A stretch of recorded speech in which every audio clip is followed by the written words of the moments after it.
Welcome back to my channel, Books and Budgets.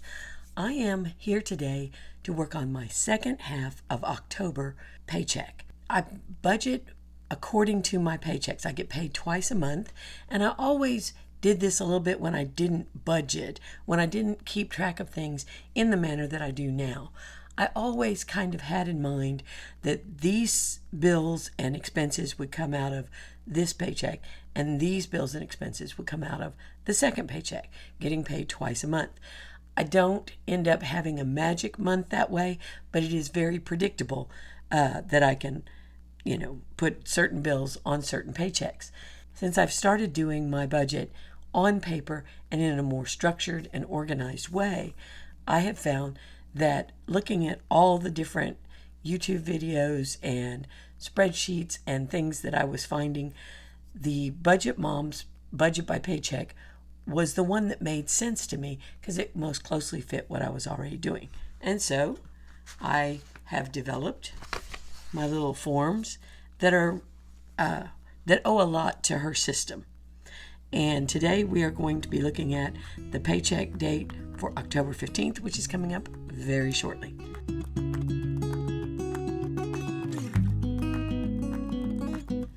For those of you who don't know me, my name is Ruth, and I'm a middle school English teacher. I have found myself feeling like my paycheck didn't go as far as it would. I'm sure most of us are feeling that way these days. Our paychecks just don't go as far as they used to. And it made me want to be more intentional, more mindful of where my money went. And so I have adopted a zero-based budget where I tell every one of my dollars exactly what to do. They all have a job by the time I'm finished. So let me zoom you in and we'll get started on the October budget. Okay, to start with, I like to start with whatever I roll over, which is usually my checking buffer. And it is usually $50, and I'm going to continue to use that. I've gotten myself into quite an interesting situation with this, and I'll explain it as we go on down. I underestimate my income so that I know that I'll have a little bit more coming in to give me a little bit more wiggle room, and I underestimate it as $1,650 per paycheck, at least according to right now. So that means I will be budgeting $1,700. I put this in as my checking account buffer and I carry it forward, count it as income, and then I also bring it in right here and count it as the buffer. So I put it in and I take it out in order to have every single dollar that I have be given a job. So let's see what I've got coming out this time. I always like to start with the transfer to savings, which comes out of my account exactly on the 15th. And I budget $150 because that's how much it is. On my expenses, like I said, I underestimate my paycheck so that when it comes in for more, I have a little bit of wiggle room, a few dollars, usually around $30, $35. I overestimate my bills, rounding them up to the next $5. That way, I'll have a few dollars left over here as well. And then if I have something go in my variable expenses, when I get down here to groceries and eating out, if I have things go a little bit over, I've built in a cushion. So here we have my transfer to savings for $150. I have my union dues, usually about the same day. I budget $35. I transfer money to my son for subscriptions that we share, about $35. I think one of them, I recently had one that I removed from there because I started paying the pre-cut premium separately, so I removed it, and then one of his others went up about that much, so I didn't save anything there. YouTube TV comes out on the 18th. I budget $80. Netflix comes out on the 24th. I budget $20. My life insurance comes out on the 28th. I budget $60. My hair appointment is actually going to be next month. I think it's getting pretty close to the 15th, like the 13th or something. I would have to stop my recording and look it up on my phone, which I will not do. I'll put that in later, but I budget $115. Peacock Premium, like I said, my son recently pointed out that I could get it cheaper for longer because I'm a teacher. So I changed it to my name. And lawn care, he actually came this weekend. And the grass isn't growing much. It is late October. So I'm going to say no. Although he said something about he might come back for leaves. I'm fine leaving the leaves where they are, but I think he likes to come and make that extra cash. My electric bill, which will be due in November, but I pay it in the second half of the month of October, I'm going to budget $200. Air conditioning's coming down. That will probably not be much. I'm not sure if we will turn on our heat yet, but I will budget $50 for it and $50 as usual for my water bill. And T-Mobile. My phones, I always budget, let's see, what is this, the 8th? No, the 7th. I always budget $125. Then, for some reason, I like to wait until the end of the month and remove the rest of the, or transfer the rest of the money to savings that I pay for insurance. Car insurance is life insurance. So a lot of times I do this at the very end. Oh, wait a minute. That would be 10, say 29. Okay. All of these fixed, I call these fixed expenses or bills. These are the things that I can count on coming around every month, no matter what. That's kind of how I define this section. So their total is $1,045. And if you subtract that from the $1,700 income, it leaves $655, which I'm going to carry down here. Now, these are my variable expenses. These are the ones where I don't order groceries one time during this time period. For one thing, I couldn't keep enough milk in my refrigerator to get us through. We go through, used to be about 3.5 gallons of milk a week. I think we're trying to cut back to 3. Cut back. Yeah, you notice I said that. So I'm going to budget $200 for groceries. I believe I've done pretty well this time with that. $75 for eating out. This is where I'm struggling right now because of school and being tired. There are nights I come home and I'm just so wiped out. I'm like, I'm not going to get to dinner. Let's just grab something. A lot of times lately I have kept some food coupons that I get in a mail circular on Wednesdays, and I hang them on the side of my refrigerator. We've been able to find some pretty good deals that we like. All right, car and fuel. Here's the thing. I usually get about $30, and that would be good. This month I am taking an extra trip out of town for a doctor's appointment, but the $30 I spent before this paycheck. So I'm actually going to be, I put it in last paycheck and it came out of my checking buffer because I saw on Facebook, and I guess that's not a really good source. Maybe I should double check. But I heard on Facebook that my local Sam's Club was going to be closing their gas pumps and their gas section to be completely remodeled, and that it would be closed until like the beginning of the year, like January. The Sam's Club current prices are about 20 cents a gallon less than anywhere else in town that I've been going by. And I didn't want to miss out on that. So I went 2 days early on Sunday, today, to get some gas. And I got the $30. I'm budgeting that I may need up to 15 more. So, and doing something like this, advancing money to myself and taking it out of my checking buffer here is one of the things that I find most confusing.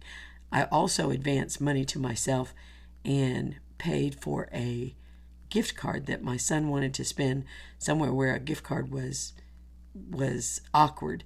So I gave him $250, and I'm still trying to finish that off. I got over 200 finished really easily, but that last little bit has been kind of difficult. Now I'm down to, I think, $8 and something, but then I borrowed the $30 for gas. So I just hope I'm keeping it straight. I think that I am. Entertainment, I always take out a $20 bill and put it in an envelope that I am saving. We're up over $100 for entertainment right now. School, I'm going to say $25 because I never did get the school yearbook pre-order that I meant to do at the end of last month because my spending got out of hand. Medical, I'm going to put 20 in here. This is not for medical bills. This is for little odds and ends that come up that I may not want to charge to my grocery bill. Things like a supplement or COVID tests or something like that. So I'm going to put that there, and miscellaneous 25. All right. This leaves a total for the variable spending of $380. Subtracted from the $655 that's right here, and you get $275. All right. I do have a utility sinking fund written in here, but I do not budget for it. I don't place anything in there until I find out how much my utility bills actually are, and I still have money from my returned deposit as a credit for my electric bill, so I know some of that will be able to go into my sinking fund. So now it's what I call the fun part. I bring the $275 up here, and I decide how I want to use it. Well, I definitely want a full checking buffer if I can get it this time. Get it back to the 50 and keep it there. I also always put in $15 and $25. $15 for I'm saving for annual tags and taxes, $25 for annual subscriptions to Amazon Prime and a local museum. So I have that. If I subtract these things, that's $90. Subtracted from here, I'm left with $185. I prioritize home maintenance because I'm trying to build that up. I need so many things done. Let's see. Car maintenance. I believe car maintenance and pets, I put $20 a piece. And vacation and gifts kind of got a slight little bit of a priority here because I'm really hoping to take a vacation next summer and actually go somewhere. I haven't done that in quite some time, and I'm hoping to do that. And gifts, Christmas comes out of that, as well as the savings challenges I've been doing. So, that may need a little beefing up. My medical sinking fund, this is where I am depositing money that I get from my supplemental insurance. So I'm not budgeting anything to go in there, but I'm hoping that something will, that I will end up with. And what I think I will do from here on out, I didn't do it last time, but I'm going to do it this time, is when I get a check from the supplemental insurance, I will put it in as income and then put that amount immediately into a sinking fund, or most of it. I think last time I took out $22 for fund money. And so, but I can allocate that right here and that therefore keep a better track on it. Anyway, all of these sinking funds add up to $275, which is exactly what I had left and leads to a zero-based budget. I anticipate having a little more than $275. Then I could fulfill these, come down here, put something in sinking fund, in the utility sinking fund, and then have a little bit of change to go into my savings challenges that I have. Savings challenges, that's the word I'm looking for. Okay, let me zoom you back out again. All right, that is everything that I have planned for the end of the month of October. If I have some goals, it is to catch this back up and zero this out so that I end up with $50 in my account as a checking buffer and nothing owed to the next month or the next paycheck or from a gift card or anything. I want to get that straightened up because it has caused me more trouble in balancing. I balance this with my expense tracker, and that works fine. But then I've tried to balance my expense tracker with my actual account. And if any of you remember reconciling your check register to your actual account and having something be 37 cents off, or 4.22 off or something, and the frustration that caused, my frustration with this. I want it back to my nice even number, and not trying to figure out, do I subtract this, do I add this? I just want it to stop.